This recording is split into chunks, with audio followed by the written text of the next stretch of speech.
va? Muy buenas tardes, para aquí, para Argentina. Estamos en el Salón Presidente Alfonsín de la Legislatura de la Ciudad Autónoma de Buenos Aires. Muchísimas gracias y vamos a darle la bienvenida a la primera expositora. En este caso está conectada vía online desde los Estados Unidos. Se trata de Laritza Diversent Cambara.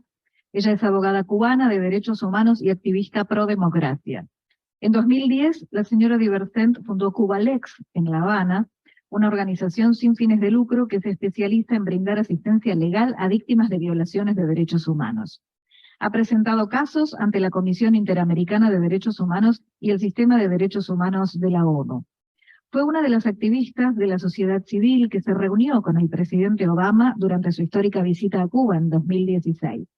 Ese mismo año, el régimen cubano allanó las oficinas de Cubalex, encarceló a uno de sus abogados y abrió una investigación contra la señora Diversent y su personal por actividades ilegales. En 2017, la señora Diversent y su equipo se vieron obligados a exiliarse en los Estados Unidos para evitar una mayor represión. Actualmente vive en Tennessee, donde continúa su trabajo pro-democrático en Cuba. Laritza Diversent posee una licenciatura en Derecho de la Universidad de La Habana y una maestría en Derechos Humanos y Derecho Humanitario de la American University Washington College of Law. El tema sobre el que va a exponer la situación de Cuba en materia de derechos humanos, violencia política contra las mujeres en Cuba. Laritza, te damos la bienvenida.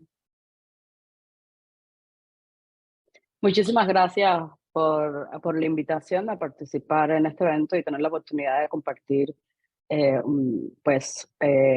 situación de las mujeres en el contexto cubano. Primero, empezar que la violencia política en Cuba tiene una dimensión totalmente diferente, como ya lo decía Natalia, a la que, por ejemplo, se puede vivir en Argentina. Aunque muchos creen que por el sistema político imperante en el país, y eso también es la imagen que ha tratado de mostrar el gobierno cubano, per se los derechos de las mujeres ya están protegidos.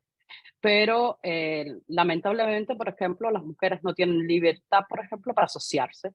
Hay una sola organización que puede existir en el sistema, se llama la Federación de Mujeres Cubanas, y por ley solo puede existir una sola organización con el mismo nombre y con el mismo objetivo, lo que implica que las mujeres no tienen libertad para asociarse y en intereses comunes y especialmente para protegerse entre ellas mismas en ese derecho. Decir que la Federación de Mujeres Cubanas es una de las organizaciones que supuestamente son de la sociedad civil, pero tiene un compromiso político con el grupo que ha estado en el poder por más de 60 años. Es una de las organizaciones, por ejemplo, que forma parte de las comisiones de candidatura. Las mujeres no tienen libertad para postularse. Solo las mujeres que forman parte del Partido Comunista o tienen interés o están relacionadas con este grupo político podrían participar en política como candidatas y efectivamente ejercer cargos públicos. Entonces, hay una discriminación en el contexto cubano desde el punto de vista de la opinión política y, por supuesto, que está basada en el derecho de asociación, pero también en la libertad de expresión. Entonces, la violencia política se centra más en que cualquier mujer que critique las políticas del grupo que está en el poder, que es el Partido Comunista, que ha estado durante 60 años, puede ser víctima de violencia política. Entonces, basada en eso, pues nosotros hemos venido documentando la situación de derechos humanos, pero especialmente en los últimos 3 años, después de la pandemia, la violencia política contra las mujeres ha aumentado muchísimo.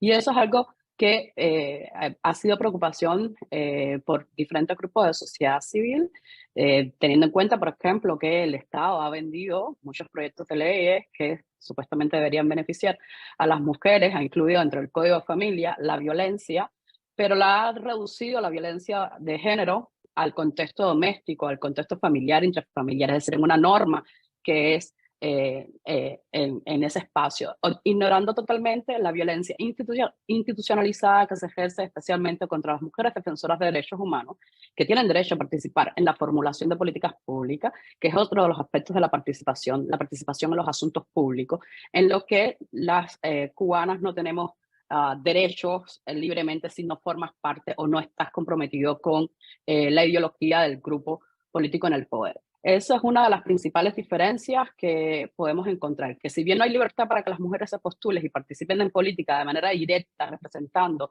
los intereses de las mujeres especialmente, tampoco en la vida pueden participar en esa formulación de políticas públicas, en garantizar que las normas que se emitan garanticen los derechos de las mujeres. Especialmente se reprime a las mujeres por defender los derechos humanos, las periodistas independientes y también aquellas que incluso sin tener un matiz ideológico, por decirlo, porque necesariamente no hay que tener una posición ideológica para poder sufrir represión por parte del Estado por el simple hecho de ser mujer o defender los derechos de la mujer, es importante que se entienda que no necesariamente hay una posición ideológica.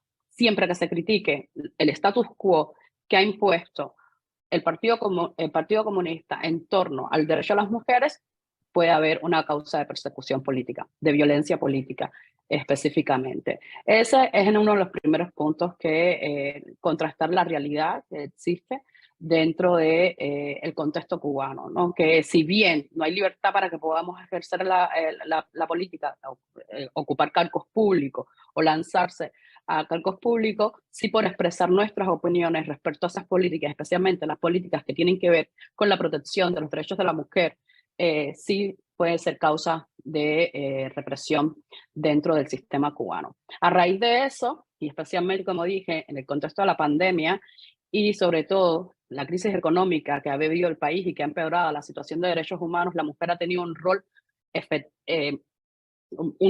fundamental, especialmente las mujeres en la época de pandemia, ante la crisis no solo económica, sino también sanitaria y todas las políticas implementadas por el gobierno y que han sido un fracaso en la actualidad, han tenido un rol fundamental, por ejemplo, en las protestas, no solo del 11 de julio, sino también las que se han realizado este año, especialmente a finales de septiembre y principios de octubre. Uno de los mecanismos de violencia política institucionalizada ha sido amenazar a las mujeres que han salido a protestar a falta de medios de participación política, que han salido a protestar demandando y exigiendo al Estado se proteja sus derechos, ya sea desde el punto de vista de los derechos económicos, sociales y culturales, como los derechos civiles y políticos. Y desde los medios de comunicación han sido utilizados, por ejemplo, estos espacios para amenazar a aquellas madres, por ejemplo, que han salido con sus hijos. La represión también ha tenido consecuencias en la vida de las mujeres y también que trae como consecuencia violencias políticas. La falta de garantías del debido proceso, la falta de tener tribunales independientes, ha llevado a que muchas madres que hoy tienen a sus hijos presos por salir a protestar, también sean víctimas de esa violencia política. Exigir la libertad de tus hijos, por ejemplo, puede ser un motivo de la represión. Exigir que el Estado responda con unas medidas adecuadas que protejan a las mujeres, especialmente en sus derechos económicos y sociales y culturales, puede ser motivo de represión. Todo este contexto de violencia, o por lo menos también, ahí se me olvida y era un punto que quería aprovechar, salir con los hijos a protestar. Eso también ha sido uno de los motivos por los cuales el Estado ha utilizado la violencia contra las mujeres, amenazándolas con quitarlas a sus hijos o procesarlas penalmente por salir a exigir sus derechos, ¿no?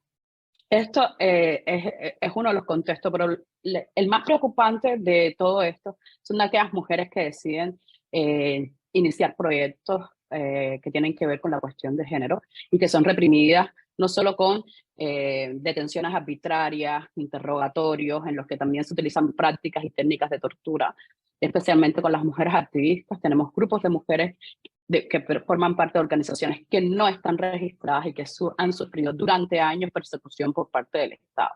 Mujeres que han sido víctimas de tortura, que han sufrido prisión, presas políticas, que han sufrido esa violencia directa, física, psicológica sobre las mujeres y han sido víctimas de violencia política.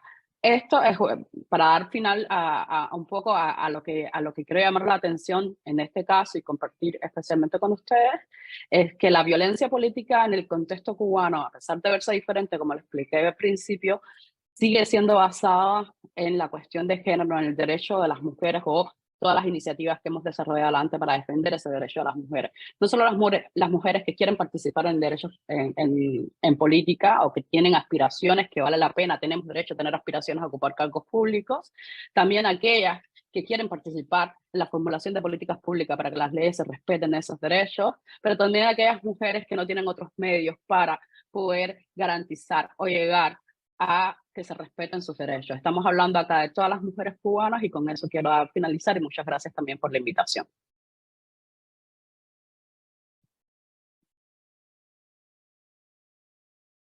Muchísimas gracias, Laritza.